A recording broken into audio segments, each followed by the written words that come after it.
Сәлем достар, бүгін сіздермен бірге род тақырыбын талқылайтын боламыз. Біз білеміз, род деген ол өте үлкен тақырып болып табылады. Орыс тілінде түсінеміз, бірақ ойымызды дұрыс жеткізу үшін бізге осы род өте қажет болады. Кейде біздің ойымызға родты білмеймін, ажырата алмаймын деген сияқты сұрақтар жиі келеді. Біз сенің родты жақсы білуіңе көмектесетін боламыз. Ол үшін сабақтарды соңына дейін қарағаның дұрыс болады. Род тек орыс тілінде кездесетін, қазақ тілінде кездеспейтін жыныс түрі болып табылады. Род үш түрге бөлінеді. Олар женский род, мужской род және средний род болады.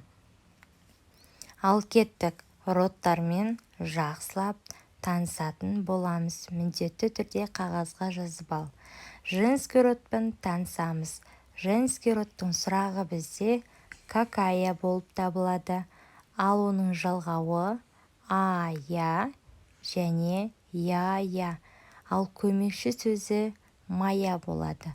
Мысалы, моя сумка, моя мама секілді сөздер. Женский родты жақсы білуіміз үшін оның жалғауларын жақсылап жаттауымыз қажет. Бірінші, я жалғауларымен аяқталса, мысалы сумка, книга деген сияқты.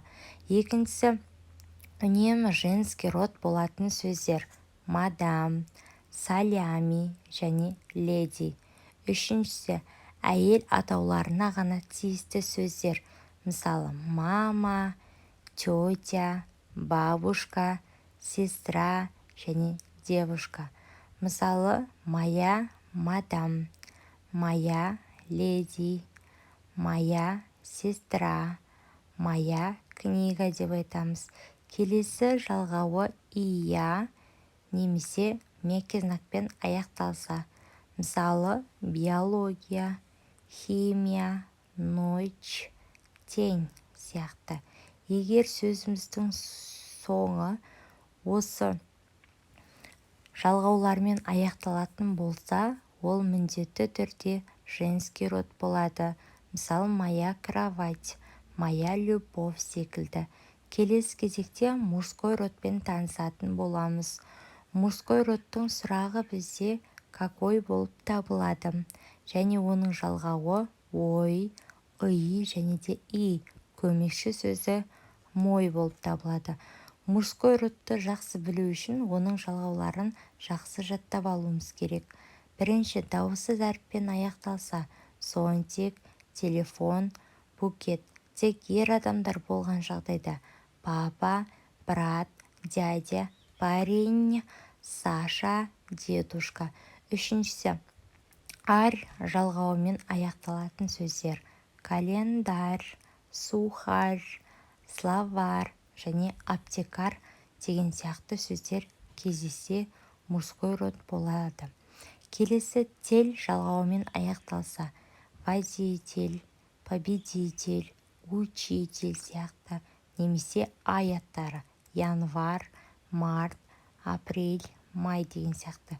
Немесе ей, немесе мен аяқталса: мысалы, край, музей, санаторий деген сияқты сөздер мужской род болады.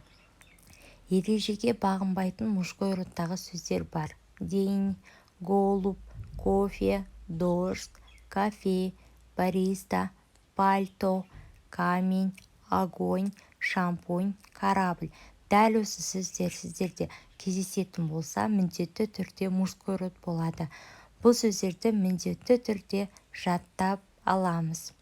Средний родпен танысамыз. Средний родтың сұрағы бізде какое және оның жалғауы е және е.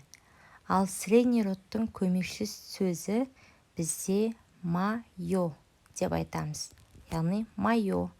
Средний родты жақсы білуіміз үшін біз оның жалғауларын жақсы білуіміз қажет.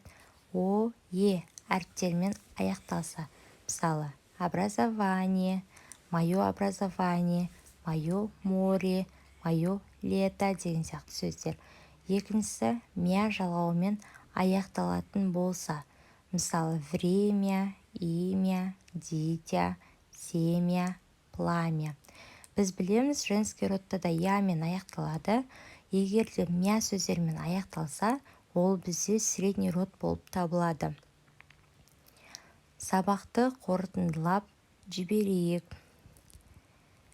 Егер де сөзіміз дауыссыз немесе қысқа имен аяқталатын болса, мой немесе басқа да жалғауларды міндетті түрде жаттап аламыз. Мысалы, мой Сергей. Және де аямен аяқталса бізде моя, яғни моя сумка деген сияқты. Және средний родта бізде мое сердце. Барлығын міндетті түрде жақсылап қараймыз, дәптерге жазып аламыз және де жаттаймыз. Сол кезде сіздер родтардан қиналмайтын боласыздар. Біздің каналымызда орыс тілін оңай әрі қызықты үйренетін боласыздар. Келесі видеода кездескенше досым, біздің каналымызға тіркелуді, қоңыраушаны басуды ұмытпаңыз.